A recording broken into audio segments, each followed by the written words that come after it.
الحضن الافريقي بقوه.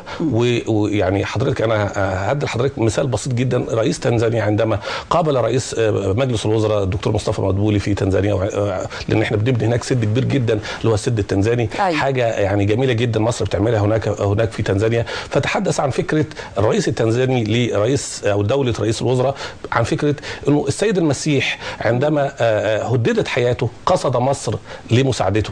وايضا نحن في افريقيا وفي تنزانيا عندما يعني بنقصد مصر ايضا ونقصدها من اجل مساعدتنا في اعمال التنميه. فلك ان تتخيلي رؤيه الدول الافريقيه بالنسبه لمصر، لان مش المهم حضرتك ان انت تذهبي الى الدول حتى يعني تنفذي مشروعات تنمويه او ان انت تعقدي مصالح اقتصاديه او يكون لك هناك نفوذ. المهم كيف تتعامل معك الدول عندما تذهبي اليها. وبالتالي الكل وبالتالي القاره الافريقيه دائما ما تتعامل مع الدوله المصريه